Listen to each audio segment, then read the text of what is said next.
உடல் வலிமையை உறுதி செய்யும் சிலாஜித், கவனத்தை மேம்படுத்தும் அஸ்வகந்தா மற்றும் உயிர் சக்தியை பெருக செய்யும் சஃபேடு முஸ்லி போன்ற இமயமலையின் மூலிகை பொருட்களை கொண்டு வந்து மிஸ்டர் பர்ஃபெக்ட் உருவாக்கப்பட்டுள்ளது. ஒவ்வொரு முறை உட்கொள்ளும் போதும் உடல் சக்தி, வலிமை மற்றும் மன வலிமை உறுதி செய்யப்படுகிறது. மா நேச்சுரல்ஸ் மூலம் மகிழ்ச்சியான தலைமுறைகள் உருவாகிறது. இப்போது மிஸ்டர் பர்ஃபெக்ட்டுடன் உங்கள் தலைமுறையும் வலிமையாகட்டும். எங்கள் வெப்சைட்டில் இருந்து உடனே ஆர்டர் செய்யுங்கள். வாட்ஸ்அப் எண்ணிலும் தொடர்பு கொள்ளலாம். வணக்கம். The great Indian scam by Narendra Modi or Gujarat lobby. இந்த நாட்டின் ஒரு மிக பெரிய ஸ்கேமை நான் உங்களுக்கு முன்பு எடுத்து வைக்க போகிறேன். வென்ற செஷன் பார்லிமெண்ட் நடக்கிறது, வாதம் பிரதிவாதம் இரண்டுமே நடக்கிறது. ஆனால் இந்த நாட்டு மக்கள், இந்த நாட்டு ஏழைகள், இந்த நாட்டு விவசாயிகள், இந்த நாட்டு பெண்கள், இந்த நாட்டு முதியோர்கள், அவர்களை பற்றி வாதம் பிரதிவாதம் நடக்கிறதா? அல்ல இந்த நாட்டில் கோடிக்கணக்கான ரூபாயை பட்ஜெட் என்கிற பேர்ல நீங்க ஒதுக்குகிறீர்கள், அந்த பணம் நேரடியாக மக்களுக்கு போய் சேர்கிறதா இல்லையா என்கிற அந்த விஷயத்தை பற்றி டிபேட் நடக்கிறதா? கிடையாது. எந்த விதத்தில் டிபேட் நடக்கிறது? வந்தே மாத்திரத்தை பற்றி நாம் டிபேட் நடத்துவோம், ஓட்சோரியை பற்றி நாம் டிபேட் நடத்துவோம், அதுவும் நாங்க அரைகுறையாக நடத்துவோம். எந்த பிரதிநிதி எதற்கான பதிலை கொடுக்க வேண்டுமோ அதை பற்றி பேச மாட்டோம். இண்டிகோ விமான சர்வீஸ், அதன் வழியாக லட்சக்கணக்கான மக்கள் நடுரோட்டில் நின்றார்கள், அதை பற்றி நாங்கள் பேச மாட்டோம். வேலை வாய்ப்பை பற்றி பேச மாட்டோம், விலைவாசியை பற்றி பேச மாட்டோம், கல்வியை பற்றி பேச மாட்டோம், மின்சாரத்தை பற்றி பேச மாட்டோம், மருத்துவத்தை பற்றி பேச மாட்டோம், சுகாதாரத்தை பற்றி பேச மாட்டோம், இந்த நாட்டின் உண்மையான டெவலப்பை பற்றி பேச மாட்டோம். எதை பற்றி பேசுவோம்? வந்தே மாத்திரத்தை பற்றி பேசுவோம். 10 மணி நேரம் அதற்காகவே வீணாக்கி விட்டோம். இன்னைக்கு இந்த பதிவில் நீங்க பார்க்கக்கூடிய டேட்டாவை கவனமாக கேளுங்க, உங்களுக்கு புரிய வரும். எந்த அளவில் இந்த நாட்டில் இருக்கக்கூடிய அரசாங்கம் 140 கோடி மக்கள் வசிக்கக்கூடிய இந்த நாட்டை ஒரு மிக பெரிய அளவில் ஏமாற்றக்கூடிய வேலையை, பணத்தை சூறையாடக்கூடிய வேலையை பார்த்திருக்கிறார்கள். அதனால்தான் இந்த வீடியோவின் தொடக்கத்திலே கூறினேன், த கிரேட் இந்தியன் ஸ்கேமை இன்னைக்கு நாம் எக்ஸ்போஸ் செய்ய போகிறோம். இந்த நாட்டில் இருக்கக்கூடிய ஒவ்வொரு நபருக்கும் இந்த நாட்டு அரசாங்கம் ஒரு ஸ்கீம், ஒரு திட்டத்தை கொண்டு வந்திருக்கிறது. ஏழையாக இருக்கட்டும், பணக்காராக இருக்கட்டும், விவசாயியாக இருக்கட்டும், லேபராக இருக்கட்டும், பெண்ணாக இருக்கட்டும், முதியோராக இருக்கட்டும், பள்ளிக்கூடத்திற்கு செல்லக்கூடிய குழந்தையாக இருக்கட்டும், அனைவருக்குமே ஒரு திட்டம். 225 வெல்ஃபேர் ஸ்கீம்ஸ்களை இந்த நாட்டு அரசாங்கம் கடந்த 11 ஆண்டுகளில் உருவாக்கி இருக்கிறது. நரேந்திர மோடியின் அரசாங்கம் ஒவ்வொரு திட்டத்தின் மீது லட்சக்கணக்கான ரூபாயை செலவழித்து வருகிறார்கள். இந்த லட்சக்கணக்கான ரூபாய் நேரடியாக மக்களுக்கு போய் சேர்கிறதா? எல்பிஜி சிலிண்டர் வழியாக உங்களுக்கு நேரடியாக அக்கவுண்டில் வரும் என்று கூறினார்கள், வருகிறதா? விவசாயிகளுடைய அக்கவுண்டிற்கு 2000 ரூபாய் வீதம் வருடத்திற்கு 6000 ரூபாய் வரும் என்று கூறினார்கள், வருகிறதா? பெண்களுடைய அக்கவுண்டிற்கு பென்ஷன் என்கிற பெயர்ல பணம் வரும் என்று கூறினார்கள், வருகிறதா? இது போன்ற ஏராளமான கேள்விகளுக்கான விடயத்தை இந்த பதிவில் நீங்க பார்க்க போறீர்கள். இது போன்ற உண்மை செய்திகள், உண்மையான டேட்டாக்கள் உங்களிடம் வராதபடி எங்கள் போன்ற இண்டிபெண்டன்ட் ஜேர்னலிஸ்ட்கள் எங்களுடைய டேட்டாக்களை, எங்களுடைய ரிப்போர்ட்ஸ்களை முடக்கக்கூடிய வேலையை நரேந்திர மோடியின் அரசாங்கம் அல்ல பிஜேபியை சப்போர்ட் செய்யக்கூடிய ஒரு சில அமைப்புகள் பார்க்க தொடங்கிவிட்டார்கள். எங்களுடைய வீடியோக்கள் ஏராளமான நபர்களிடம் போய் சேராதபடி எங்களை முடக்கக்கூடிய வேலையை பார்த்து வருகிறார்கள். இதிலிருந்து மீட்டெடுப்பதற்காக யூடியூபுடைய அல்காரிதத்தை உடைத்தால் மட்டும்தான் அது சாத்தியமாகும். என்ன செய்ய வேண்டும்? லைக், ஷேர், சப்ஸ்கிரைப் பட்டனை தட்ட மறக்காதீர்கள். கீழே ஹாய், ஹலோ, வணக்கம் அல்ல இந்த விஷயத்தை பற்றின உங்களுடைய கருத்துக்கள், கேள்விகள் கீழே கமெண்ட் பாக்ஸில் எழுதிவிடுங்கள். இதையும் தாண்டி அருகில் இருக்கக்கூடிய QR கோடை ஸ்கேன் செய்து உங்களால் முடிந்த உதவியை எங்களுக்கு தெரிவிக்கலாம். இதனால் இது போன்ற இண்டிபெண்டன்ட் ஊடகங்களுக்கு ஒரு ஊக்கம் கிடைக்கும்.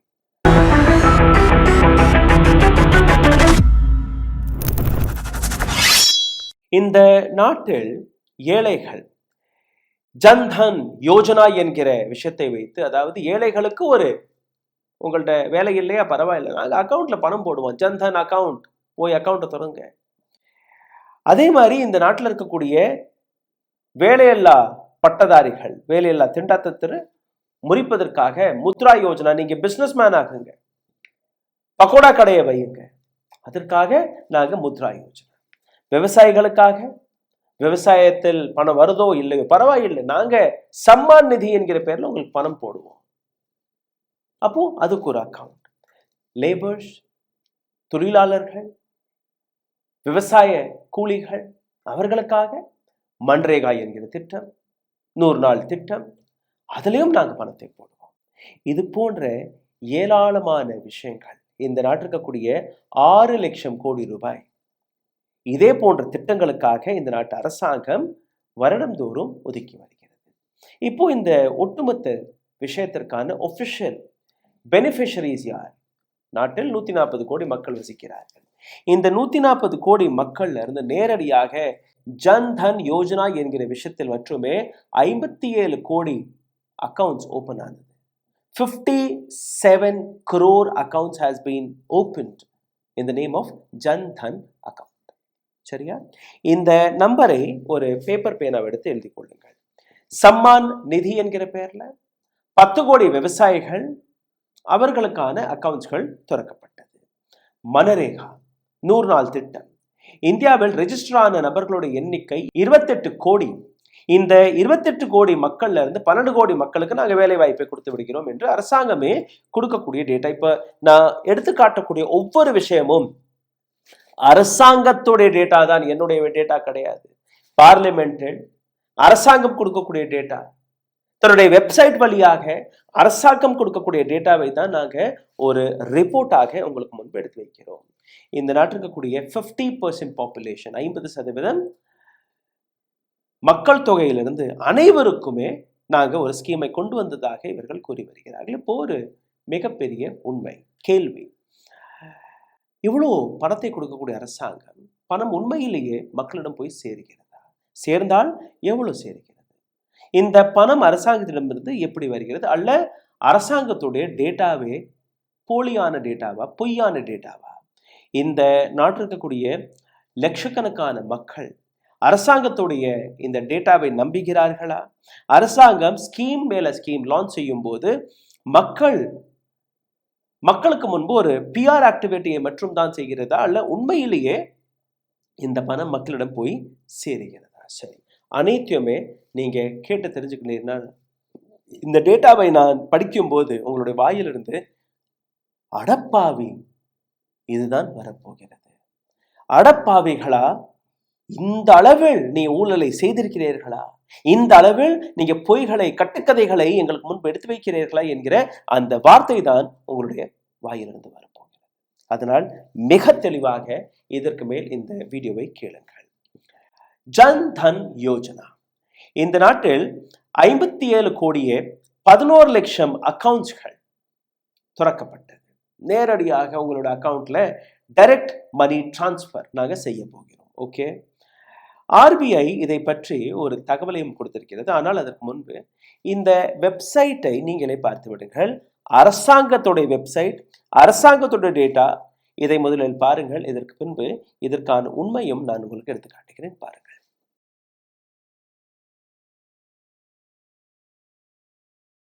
அரசாங்கம் கூறும்படி 57 கோடியே 11 லட்சம் அக்கவுண்ட்கள். இந்த அக்கவுண்டில் இருக்கக்கூடிய பணம் 2,74,033 கோடி ரூபாய். அப்போ இவ்வளவு பணம் அக்கவுண்ட்ல இருப்பதாக தான் நீங்க நம்புறீர்கள். ஆவரேஜ் எடுத்து பார்த்தோம், ஒவ்வொரு அக்கவுண்ட்லயும் எவ்வளவு பணம் இருக்கும். குறைஞ்சபட்சம் 4,798 ரூபாய் ஒவ்வொரு அக்கவுண்ட்லயும் இருப்பதாக அந்த கணக்கு கூடி காட்டுகிறது. 4,798 rupees and 33 paisa ஆவரேஜ் எடுத்து பார்த்தீர்கள். பட் அரசாங்கம் பார்லிமெண்ட்ல போய் ஒரு பதிலை கொடுக்கிறார்கள். தவறு நடந்திருக்கு. அந்த தவறு வழியாக 26% ஜன்தன் அக்கவுண்ட்ஸ்கள் இப்போ புழக்கத்திலே கிடையாது. அதை ரத்து செய்து விட்டார்களா? அந்த அக்கவுண்ட்ல எந்த விதமான டிரான்சாக்ஷனும் நடப்பதில்லை. என்னாச்சு? ஒவ்வொரு அக்கவுண்ட்லையும் குறைஞ்சபட்சம் 500 ரூபாய் கூட கிடையாது. அதனால் இந்த அக்கவுண்ட்களை நாங்க முடக்கி விட்டோம். எத்தனை நம்பர்? 57 கோடி அக்கவுண்ட்ல இருந்து 15 கோடி மக்களுடைய அக்கவுண்ட் இப்போ ரத்தாகிவிட்டது. ஆர்பிஐ இந்த அக்கவுண்ட்ல எந்த விதமான டிரான்சாக்ஷனும் செய்வதில்லை. இந்த ஜன்தன் அக்கவுண்டை திறக்கும் போது அரசாங்கம், மோடி அரசாங்கம் கொடுத்த ப்ராமிசஸ் என்ன? பேங்கிங் ஃபெசிலிட்டி நாங்கள் கொடுப்போம், எந்த விதமான மினிமம் பேலன்ஸும் நீங்க வைக்க தேவையில்லை, இந்த அக்கவுண்டில் அரசாங்கமே பணத்தை டிரான்ஸ்ஃபர் செய்து கொண்டிருக்கும். உங்களுக்கு 1,00,000 ரூபாய்க்கான இன்சூரன்ஸ் கிடைக்கும். 30,000 ரூபாய்க்கான லைஃப் இன்சூரன்ஸ் கிடைக்கும். அரசாங்கம் வெவ்வேறு ஸ்கீம்ஸ்கள் வழியாக நேரடியாக உங்களுடைய அக்கௌண்ட்ல பணம் போடும். ஓவர் டிராஃப்ட் ஃபெசிலிட்டியும் இதில் இருக்கும். பென்ஷன், இன்சூரன்ஸ், இது போன்ற ஃபெசிலிட்டிஸ் உங்களுக்கு கிடைக்கும். இந்த அனைத்துமே கிடைக்கும். ஆனால் 15 கோடி நபர்களுடைய அக்கௌண்ட் மாயமாகிவிட்டது. எங்கே போனது என்று தெரியவில்லை. ஆர்பிஐ இந்த அக்கௌண்ட்டை டிலீட் செய்து விட்டதா? ஏன்னா எந்த டிரான்சாக்ஷனுமே கிடையாது. ஜன்தன் யோஜனா வழியாக குறைஞ்சபட்சம் 1.5 லட்சத்திலிருந்து 2 கோடி லட்சம் ரூபாய்க்கான டிரான்சாக்ஷன் நடந்திருக்கிறது. ஆனால் அக்கௌண்ட் எங்க? பணம் எங்க? இந்த பணம் எங்க போனது? யாருடைய அக்கௌண்ட்டுக்கு போனது? எந்த அரசியல் கட்சியுடைய தேர்தல் செலவுகளுக்காக எடுக்கப்படுகிறது? நீங்களே சிந்தித்து பாருங்கள். இரண்டாவது, மன்ரேகா 100 நாள் திட்டம். இந்த திட்டத்தை கொண்டு வந்தது காங்கிரஸ். இந்த திட்ட வழியாக நீங்க பார்த்தீர்கள்னா இந்தியாவில் இருக்கக்கூடிய ஏழைகள், விவசாயிகள், அவர்களுக்கு 100 நாள் வேலை ப்ராமிஸ் இந்த அரசாங்கம் செய்கிறது. இதன்படி நீங்க பார்த்தீர்கள்னா கிட்டத்தட்ட 25 கோடியே 71 லட்சம் மக்கள் இணைந்திருக்கிறார்கள். 25 கோடியே 71 லட்சத்திலிருந்து எத்தனை பேருக்கு வேலை கிடைக்கிறது? 12 கோடியே 17 லட்சம் நபர்களுக்கு வேலை கிடைக்கிறது. ஓகே, இந்த கணக்கு எங்கிருந்து வந்தது? அவர்களுடைய அக்கௌண்ட்டையே, அவர்களுடைய வெப்சைட்டை நீங்க பார்த்து விடுங்கள். அங்கிருந்து தான் இந்த டேட்டாவை நாங்கள் எடுத்திருக்கிறோம். பாருங்கள். அரசாங்கத்தின் கணக்குப்படி நீங்க பார்த்தீர்கள்னா 12 கோடியே 17 லட்சம் நபர்களுக்கு நாங்கள் வேலை வாய்ப்பை கொடுக்கிறோம். ஓகே, எவ்வளோ பணத்தை ஒதுக்கினார்கள், கொடுத்தார்கள்? வெறும் 25 கோடியே 71 லட்சம். அப்போ ஒவ்வொரு நபருடைய அக்கௌண்ட்டுக்கு எவ்வளவு போனது? 2 ரூபாய் 11 பைசா. ஜஸ்ட் 2 rupees and 11 பைசா. சரி, இந்த கணக்கு சரியா வரல. இன்னொரு ஆங்கிள் கணக்கு போட்டு பார்க்கலாம் என்று இன்னொரு ஆங்கிளையும் கணக்கு போட்டு பார்த்தோம். என்ன, எத்தனை கோடி குடும்பங்களுக்கு இந்த லாபம் போய் சேர்கிறது? குடும்பத்தோடைய எண்ணிக்கை என்ன? எத்தனை வீடுகளுக்கு இந்த லாபம் போகிறது? அரசாங்கம் கொடுத்த இன்ஃபர்மேஷன் படி பார்த்தீர்கள்னா 4 கோடியே 65 லட்சம் குடும்பங்களுக்கு இந்த லாபம் போகிறது. சரி, எத்தனை இண்டிவிஜுவல்ஸ் நீங்க பார்த்தீர்கள்னா 1 கோடியே 9 லட்சம். ரெண்டுமே சேர்த்து பார்த்தால் 5 கோடியே 74 லட்சம் அவர்களுக்கு இந்த பணம் போகிறது. அதன்படி மறுபடியும் இந்த கூட்டல் கழித்தலை பார்த்தோம். ஆன் அன் ஆவரேஜ் மன்ரேகா திட்ட வழியாக ஒவ்வொரு நபருக்கும் வெறும் 4 ரூபாய் 47 பைசா மட்டும்தான் போய் சேருகிறது. மன்ரேகா திட்டத்தில் மிகப்பெரிய அளவில் லாபம் போகக்கூடிய மாநிலம் என்ன? உத்தரப்பிரதேஷ். உத்தரப்பிரதேசத்தில் 1 கோடியே 18 லட்சம் நபர்கள் இணைந்திருக்கிறார்கள். அடுத்தபடியாக வெஸ்ட் பெங்கால். ஆனால் வெஸ்ட் பெங்காலிற்கு ஒத்தை ரூபாய், ஒரு நயா பைசா கூட மத்திய அரசாங்கம் கொடுப்பதில்லை. நேற்று இன்னைக்கெல்லாம் நீங்க பார்த்தீர்கள்னா டிஎம்சியின் எம்பிக்கள் பார்லிமெண்ட்டுக்கு வெளியிலே போராட்டத்தில் இறங்கினார்கள். 52,000 கோடி ரூபாயை மத்திய அரசாங்கம் வெஸ்ட் பெங்காலிற்கு கொடுக்க வேண்டுமா? கொடுக்கவில்லை. வெஸ்ட் பெங்கால்ல இந்த திட்ட வழியாக இணைந்திருக்கக்கூடிய நபர்கள் 18,46,000 லேபர்ஸ். ஆனால் இவர்களுக்கு எந்த விதமான வேலையும் கிடையாது. ஏன்னா பட்ஜெட்டே கிடையாது வெஸ்ட் பெங்காலிற்கு. உத்தரப்பிரதேசத்தில் இணைந்திருக்கக்கூடிய நபர்களுடைய எண்ணிக்கை 2 கோடியே 38 லட்சம். ஜாப் கார்டு கொடுக்கப்பட்ட நபர்களுடைய எண்ணிக்கை 98 லட்சம். ஆக்டிவ் ஒர்க்கர்ஸ்களுடைய எண்ணிக்கை 1 கோடியே 18 லட்சம் 100 நாள் திட்ட வழியாக. ஆனால் எத்தனை நபர்களுக்கு வேலை கிடைக்கிறது? வெறும் 77,353 நபர்களுக்கு மட்டும்தான் வேலை கிடைக்கிறது. இணைந்திருக்கக்கூடிய நபர்கள், ஆக்டிவாக எங்களுக்கு வேலை கொடுங்க என்று கேட்கக்கூடிய நபர்கள் 1 கோடியே 18 லட்சம்.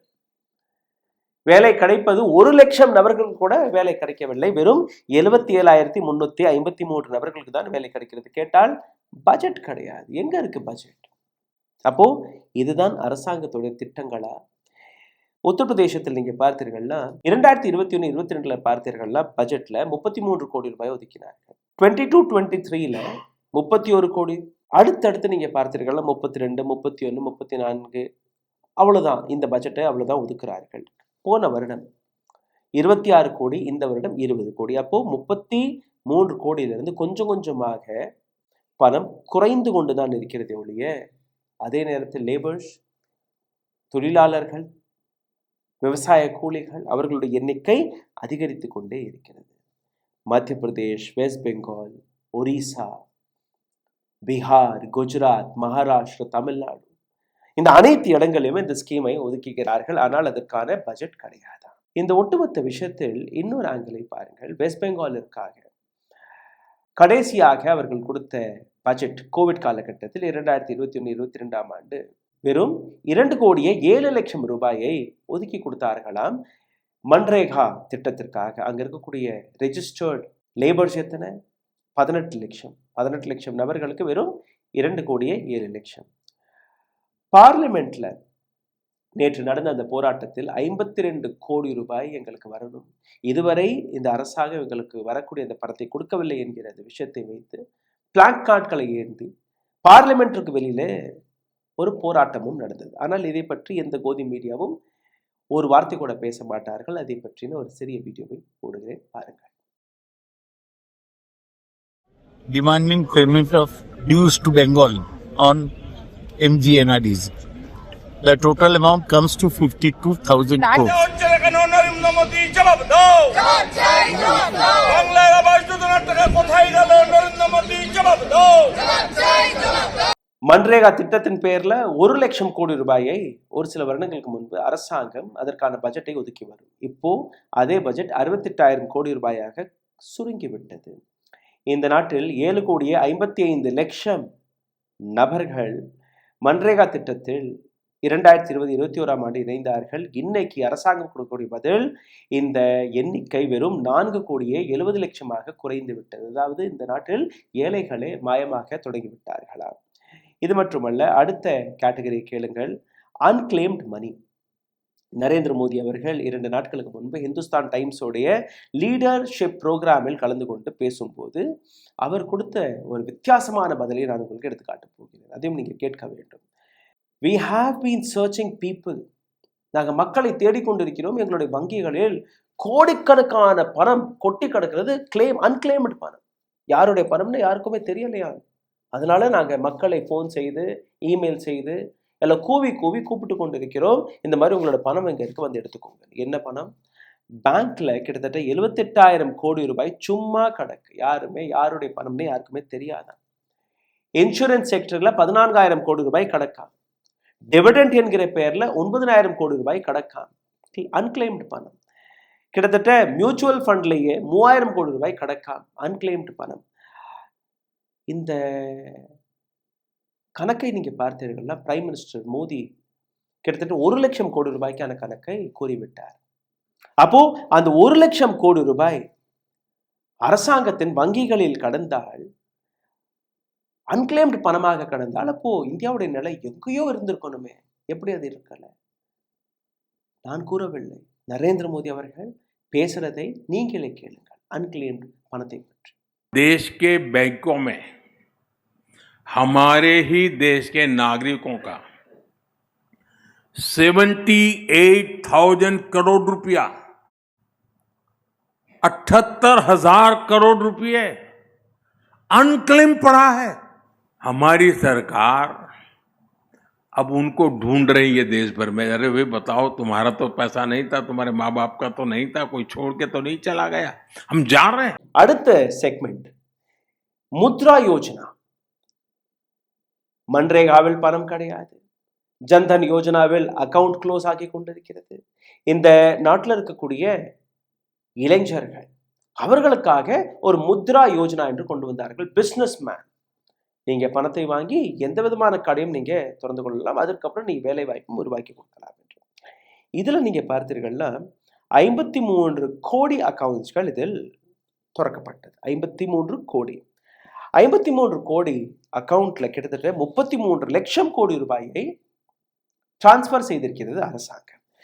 இந்த கணக்குப்படி நீங்க பார்த்தீர்கள்னா ஒவ்வொரு அக்கவுண்ட்லையும் முத்ரா யோஜனா படி ஒவ்வொரு அக்கவுண்ட்லையும் கிட்டத்தட்ட 99,231 கோடி ரூபாய் டிரான்ஸ்பர் ஆகியிருக்கணும். அப்போ இந்த நாட்டில் இருக்கக்கூடிய ஒவ்வொரு 3வது நபருக்கு account, every third person should have got 99,000 rupees from government. உங்க வீட்டில் ஒரு 5 பேர் இருக்காங்கன்னு வச்சுக்கோங்க, 2 பேருக்காச்சும் இந்த பணம் வந்திருக்கும். ஒரு நபருக்காச்சும் இந்த பணம் வந்திருக்கும். வந்ததா? இது அரசாங்கத்தோடைய டேட்டா, என்னுடைய டேட்டா கிடையாது. அரசாங்கம் கூறுபடி நீங்க பார்த்தீர்கள்னா 53 கோடியே 30 லட்சம் அக்கவுண்டில் 33 லட்சம் கோடி ரூபாயை நாங்கள் டிரான்ஸ்ஃபர் செய்து விட்டோம். 2024ஆம் ஆண்டு 2025ஆம் ஆண்டில் 5 கோடியே 46 லட்சம் அக்கவுண்ட் இருந்தது. அதில் அப்ராக்சிமேட்லி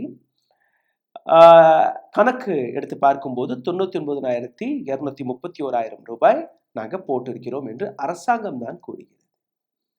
இதற்கு முன்னாடி அதாவது ஜன்தன் அக்கவுண்ட்ல, மன்ரேகாவில், மற்ற ஸ்கீம்ஸ்ல பணம் கிடையாது. ஆனால் அரசாங்கம் உத்தியோகத்திற்காக ஒவ்வொரு 3வது நபருடைய அக்கவுண்ட்ல பணத்தை போட்டுக்கொண்டே இருக்கிறார்கள், இறைச்சிக்கொண்டே இருக்கிறார்கள். அரசாங்கம் கொடுக்கக்கூடிய டேட்டா, அதற்கான வெப்சைட்டும் இருக்கு. அதையும் நான் உங்களுக்கு எடுத்து காட்டுகிறேன். ஆனால் அதற்கு முன்பு நீங்க பார்த்தீர்கள்னா 2023-24ஆம் ஆண்டு ஒவ்வொரு 3வது நபருடைய அக்கவுண்டில் அரசாங்கம் 79,813 ரூபாய் போட்டதா. 22-23ல 72,999 ரூபாய் போட்டதா. 2021-22ஆம் ஆண்டுக்கு முன்னாடி 61,713 ரூபாய் அரசாங்கம் போட்டு விட்டது.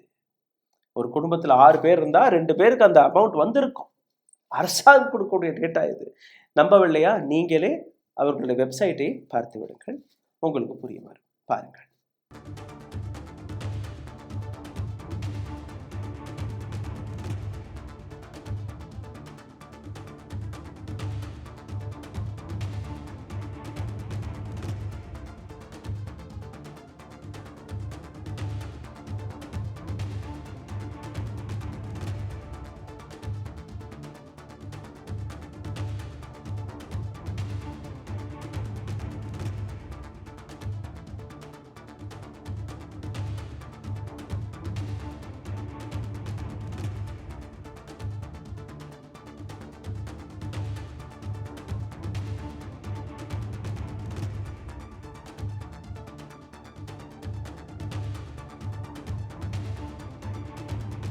அப்போ அரசாங்கம் குறைஞ்சபட்சம் 60,000 1 லட்சம் ரூபாய் வரை உங்களுடைய அக்கவுண்டில் ஏற்கனவே போட்டு விட்டதா. இது அரசாங்கத்துடைய கணக்கு.